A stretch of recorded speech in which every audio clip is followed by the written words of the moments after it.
Oke, gitu sih. baik. Nah, kalau misalnya ASI yang sudah disimpan tadi terus dipanaskan tadi itu kandungan atau gizinya tuh berkurang tidak, Dok? Tentunya yang paling bagus itu adalah ASI yang segar, Mm-mm. gitu ya. Jadi kalau misalnya dia sudah disimpan, tidak banyak sih yang berkurang gitu. Tetap dia nutrisinya tetap baik gitu. Cuman mungkin memang ada beberapa komponen yang beda lah ASI segar dengan ASI yang sudah disimpan gitu. Tapi dia tetap yang terbaik gitu. Tetap lebih baik dibandingkan kalau kita harus memberikan minuman lain gitu. Jadi meskipun ada sedikit perubahan tapi tetap baik dan tetap bisa memenuhi kebutuhan nutrisi bayi gitu. Oke, baik ya, walaupun sudah diperas dan disimpan ASI itu tetap lebih baik ya. Oke, kita beralih ke Kak Kenny lagi nih, kira-kira kantornya sendiri ada kekhususan tidak untuk ibu yang masih menyusui? Mungkin pulang cepat atau liburnya lebih banyak? Wah, maunya gitu. Iya ya. Kalau bisa requestnya gitu.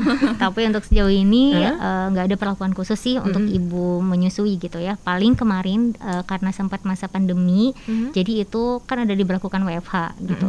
Waktu WFH besar-besaran itu kan kita lagi di zona yang zona merah gitu kan. Nah itu berlaku untuk semuanya. Nah ketika yang sudah lumayan itu WFH juga diberlakukan tapi khusus untuk ibu hamil dan menyusui. Itu aja sih paling dikasih kelebihannya karena mungkin ibu menyusui lebih rentan aja ya. Seperti itu aja. Oke, baik. Nah ini karena Kak Kenny ini banyak sekali kegiatannya ya, sebagai seorang influencer, pekerja juga, seorang ibu juga, mungkin ada yang bisa dibagi nggak untuk Syeda Ralun di rumah, apalagi seorang ibu pekerja juga gitu, apalagi untuk anak pertama yang baru menyusui, mungkin juga kebingungan ini gimana caranya kerja tapi juga harus ngurus anak gitu. Iya, intinya sih dari pengalaman Kenny, kita war dulu deh karena masa kecil dia nggak akan terulang gitu aja sih. Iya benar. Jadi kita memang di sini tuh capek, apalagi kita working mom, udah pastinya waktu tidurnya juga terganggu, yang dimana kita pagi kerja, terus ada pumping lagi, waktu pulang kita pastinya terbangun tengah malam gitu kan untuk tetap ini. Tapi ingat semua itu kita pasti dapat pahala dan apa ya? Waduh, mau nangis kalau diingat perjuangannya karena memang buat Kenny tuh berat banget gitu ya. Aduh, mau netes. Jadi pokoknya harus rutin, harus yakin, terus butuh dukungan juga dari semuanya, suami, orang-orang kantor, keluarga gitu. Terus dari kita sendiri pastinya harus yakin, jangan dari kitanya, aduh besok gimana ya? Ini bisa nggak ya pumping, takutnya nanti ini. Nah jangan sampai kayak gitu, karena tanpa kita sadari kita bicara dalam hati itu akan mengatur mindset kita gitu. Jadi coba deh tanamkan kalau misalnya ini besok pumping pasti deh dapat 200 mili gitu. Nah insya Allah pasti akan dibantu sama Allah gitu. Oke, yang penting niatnya ya. Benar. Dan juga keyakinannya. Jadi jangan sampai anaknya juga terbengkalai, tahu-taunya pulang anaknya bisa jalan gitu ya. Aduh, iya juga. Ya, jadi semuanya itu harus seimbang ya. Benar. Kita beralih ke Dokter Mutia lagi nih, kira-kira dukungan dari suami bagi ibu pekerja ini yang menyusui sebaiknya seperti apa nih, Dok? Apa untuk ibu-ibu menyusui ini supaya kedua hal itu bisa juga sukses gitu, seimbang gitu ya? Kalau menurut saya dukungan suami memang luar biasa penting ya. Itu memegang kunci ya, Kenny ya. Benar sekali. Tanpa dukungan suami kayaknya saya juga nggak akan bisa berhasil gitu melewati masa-masa menyusui itu. Dulu bahkan waktu anak pertama saya bukan bekerja tapi posisinya waktu itu saya lagi pendidikan gitu, dan itu lebih menguras tenaga dan pikiran gitu kan. Tanpa ada suami kayaknya saya mungkin udah berdarah-darah tuh waktu itu gitu. Jadi memang suami itu mungkin dukungannya karena dia kan nggak bisa nyusuin ya gitu. Jadi dia dukungannya memang harus lebih ke mensupport ibunya gitu, memberikan semangat. Kadang-kadang kita capek kan ya, pumping tuh kita capek gitu kan. Dia harus ada untuk kita curhatin gitu. Dia harus ada untuk menerima keluh kesah kita gitu. Nah kalau suami saya itu kebetulan kita bagi tugas gitu. Jadi saya yang pumping, saya yang menyusui, dia yang menyiapkan segala peralatan tempur saya waktu itu. Jadi botol pompa segala macam itu dia yang nyuci. Dia berbesar hati untuk mau bantu mencuci itu dan mensteril itu setiap malam gitu kan. Alat-alat pompa itu kan biasanya tiap malam itu saya steril gitu sebelum dipakai lagi untuk besoknya. Nah itu suami, karena kan kalau kita udah sampai rumah kita fokus untuk nyusuin bayi kita lagi kan, nyusuin ngurusin keperluan bayi, ngurusin keperluan abangnya gitu kan. Nah dia itu yang bantuin untuk mencuci peralatan pumping, kemudian besok paginya juga dia yang mempersiapkan tas tas cooler bag gitu ya, cooler bag peralatan pumping itu dibantu untuk disiapkan gitu. Nah kalau misalnya selain itu juga dia bisa bantu untuk memberikan ASI perah sebenarnya gitu. ASI perah itu pada saat kita lagi ada di rumah, kalau misalnya mau memberikan ASI perah, misalnya kita capek gitu lagi istirahat, terus anaknya kepengen nyusu misalnya, ayahnya kan bisa bantu juga untuk memberikan ASI perah dengan media yang tadi saya sudah sebutkan gitu kan gitu. Jadi memang dukungan suami itu luar biasa sih, harus mendukung gitu supaya bisa berhasil gitu. Tanpa dukungan suami mungkin akan lumayan berat tuh rasanya gitu. Oke, baik. Kedengarannya sederhana gitu dukungannya, tapi penting sekali. Betul. Nah, kalau pengalaman Kak Kenny sendiri, dukungan dari keluarga seperti apa nih Kak? Kurang lebih sama sih seperti Dokter Mutia ya. Effort yang paling besar, support yang paling besar itu dari suami salah satunya kayak tadi, maksudnya bagi tugas, bantu cuci botol perah, alat pumping maksudnya. Terus kalau lagi pumping kadang dipijitin, wah itu ASI-nya bisa deras ya dok ya, benar ya. Terus apalagi kalau kita itu sebagai kita lagi pumping itu paling penting untuk menjaga mood gitu. Jadi ya coba deh kalau misalnya kita, aduh nih kerjaan besok numpuk nih gini itu dijamin ASI-nya sudahlah, gitu pasti banget. Nah jadi di situ juga kita butuh dukungan dari keluarga dan alhamdulillah keluarga Kenny juga sangat mendukung, karena kan Kenny sempat kabarin nih ke orang rumah, ini Kenny mau mengasihi selama 2 tahun, jadi ini anak Kenny, jadi insya Allah Kenny akan mengajarkan dia dengan cara Kenny, membesarkan dia dengan cara Kenny, dengan seperti cara mengasihi sampai 2 tahun gitu. Jadi nggak ada dengar, biasa kan banyak tuh omongan dari luar ya kan, nah itu kan juga kadang mempengaruhi kita gitu. Tapi alhamdulillah orang rumah juga mendukung penuh dengan ini, karena Kenny juga kabarin ke orang rumah, jadi Kenny itu harus membesarkan anak Kenny itu kayak gini loh, nah gitu. Jadi alhamdulillah didukung semua oleh keluarga. Oke, kuncinya berarti komunikasi ya. Benar. Oke, baik. Nah kalau misalnya Kak Kenny sendiri, saya aja ngebayangin kakak tuh kerja di kantor 9 sampai jam 5 ya. Jam 7. Jam 7. Oke, baiklah.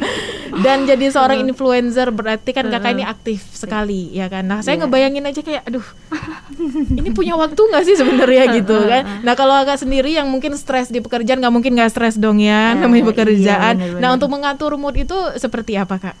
Supaya baik lagi ASI-nya jadinya lancar lagi, ini seperti apa?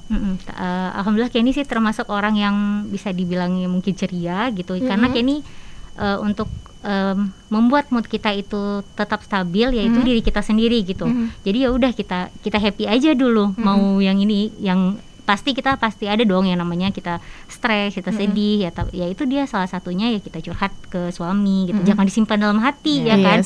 Jadinya nanti makin beban gitu.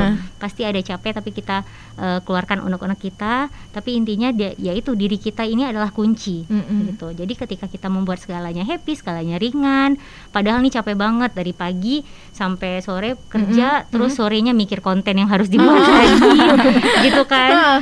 Terus malam nanti urus anak lagi gitu. Nah tapi kalau misalnya kita ngerjain itu ikhlas, insya Allah bakal nggak terasa deh. Oke, apalagi kalau udah ngeliat muka anak ya. Ya benar. Memang capeknya hilang. Oke, baik. Nah untuk dari Dokter Mutia sendiri mungkin juga ada tips nih untuk ibu-ibu menyusui di luar sana. Apalagi kalau bekerja seperti Kak Kenny ini yang dari pagi sampai sore, seperti apa nih? Ya, jadi intinya sebenarnya kalau misalnya menyusui sambil bekerja itu adalah prinsipnya pada saat kita berada di dekat bayi, utamakan menyusui secara langsung gitu ya. Pada saat kita berjauhan, tentunya kita harus tetap menjaga produksi ASI dengan cara memerah ASI 3-4 jam sekali gitu ya. Nah, pada saat kita berdekatan dengan bayi itu karena kita pumping juga, jadi jangan lupa malam itu kalau bisa jangan di skip menyusui dan pumpingnya gitu, untuk menjaga produksi ASI supaya kita bisa tetap memberikan ASI sampai dia berusia 2 tahun gitu kan. Karena kadang-kadang ada juga nih working mom yang kejar-kejaran stok ASI dengan kebutuhan bayinya gitu. Nah itu bisa disiasati dengan tetap menyusui di malam hari. Karena malam hari itu kan hormon prolaktin yang memproduksi ASI itu lagi tinggi-tingginya gitu. Jadi kalau kita sering pumping, kemudian sering menyusui pada malam hari, itu insya Allah produksi ASInya akan tetap terjaga seperti itu. Jadi utamakan seperti itu, saat kita berdekatan utamakan menyusui langsung. Pada saat kita berjauhan jangan lupa kosongkan payudara 3-4 jam sekali. Itu sih prinsipnya, supaya tetap bisa istiqomah sampai 2 tahun gitu. Dan jangan lupa cari dukungan juga ya, Kenny ya, dukungan dari keluarga dan dari lingkungan kerja supaya tahu kalau kita keras kepalanya menyusui itu harus ada yang dukung gitu. Jadi kita nggak bisa sendirian gitu, karena menyusui itu harus keras kepala. Itu sih yang selalu saya bilang gitu, menyusui harus keras kepala dan harus ada support sistemnya gitu. Oke, baik. Nah, untuk Kak Kenny sendiri mungkin ada yang ingin disampaikan tidak pada Syedaralun, apalagi untuk ibu-ibu yang menyusui sekaligus bekerja, apalagi kalau punya kegiatan di luar kerja lagi nih, seperti apa? Intinya kalau mau sukses mengasihi itu di kita sendiri kuncinya. Jadi pokoknya sebelum memulai untuk proses mengasihi jangan lupa untuk searching, sekedar menambah knowledge gitu ya. Jadi jangan waktu di hari H baru kita gimana nih. Jadi sebulan 2 bulan sebelum Dede bayinya launching, nah itu udah bisa deh cari tahu ya kan sekarang udah banyak konsultasi ya dok ya, tanya-tanya, sharing, terus memanage waktu. Yang penting juga sebagai working mom tuh harus rutin pumping. Nah itu kuncinya. Kalau biar nabung asipnya juga sampai nanti dia 2 tahun gitu. Nah paling itu aja sih. Oke, kalau dari Dokter Mutia sendiri ada ingin disampaikan untuk Syedaralun di rumah, untuk ibu menyusui sekaligus sebagai pekerja? Tetap semangat kalau misalnya ada working mom yang sedang mendengarkan ya gitu, yang mungkin udah mulai lelah gitu ya, jangan patah semangat karena menyusui ini kayak tadi yang Kenny bilang itu terjadinya cuman 1 kali seumur hidup gitu. Jadi kesempatan ini tidak akan bisa diulang gitu. Jadi sebisa mungkin memang kita harus bersakit-sakit dahulu gitu ya. Kalau misalnya di awal-awal harus begadang, pumping, nyusuin gitu, capek memang gitu. Tapi percayalah pada saat itu sudah terlewati, pada saat sudah menyapih ya seperti kita ini gitu. Kalau diingat-ingat tuh rasanya memang nyusuin itu ngangenin gitu. Rindu ya. Rindu betul gitu. Rindu. Menyusui itu sangat-sangat merindukan, dirindukan gitu ya. Jadi nggak apa-apa capek-capek dahulu gitu, tapi nanti insya Allah pengalamannya akan sangat-sangat menyenangkan gitu. Yang penting tetap semangat. Mungkin bisa dibagi sedikit tidak pengalaman dokter sebagai seorang pekerja dan juga ibu menyusui itu kenapa bisa dua-duanya itu bisa jalan gitu? Ya, memang yang saya rasakan sih memang karena tadi kemauan keras kepala tadi itu ya. Jadi di awal memang sejak hamil seperti Kenny juga tadi di awal tuh saya pokoknya udah kekeh gitu, saya harus bisa menyusui anak saya sampai 2 tahun. Karena bukan cuman apa-apa, tapi karena memang itu adalah perintah agama kita gitu, perintah Allah di agama kita. Bahkan di agama-agama lain juga seperti itu. Jadi saya punya kewajiban untuk menjalankan perintah Allah kan gitu. Nah, saya juga sounding itu di lingkungan keluarga gitu, supaya mereka bisa mendukung apa yang saya inginkan gitu. Saya juga nggak capek-capek ngomong ini loh yang terbaik gitu, bahwa ini tuh nggak perlu, yang ini perlu, yang ini nggak perlu. Jadi jangan khawatir, ternyata ASI itu cukup, ASI itu yang terbaik, ASI itu yang cuma dibutuhkan bayi gitu. Jadi selain kita keras kepala, kita juga harus menyebarkan itu di support system kita gitu. Jadi support system kita juga ikutan keras kepala gitu. Karena omongan dari luar kan nggak bisa kita kontrol kan gitu. Kayak tadi ya kayaknya pasti dari kiri kanan mungkin ada aja gitu. Kalau edukasinya belum cukup, pastilah ada selentingan gitu. Tapi kalau kita dan support system kita itu udah solid, otomatis itu mudah-mudahan bisa dijalanin gitu. Oke, baik. Dari Kak Kenny sendiri mungkin juga bisa berbagi pengalamannya, mengingat begitu aktif di luar rumah, ya. Jadi gimana bisa semuanya itu berjalan lancar ya sebagai ibu menyusui sekaligus sebagai seorang pekerja, sebagai influencer juga, pasti juga sering nongkrong sama teman-teman juga, ya kan? Iya. Cuman karena waktunya udah berkurang mungkin karena kebanyakan ibu-ibu yang sudah menyusui kalau ngopi yuk gitu kan, nggak bisa nih ada anak gitu. Iya. Nah gimana pengalaman Kak Kenny sendiri?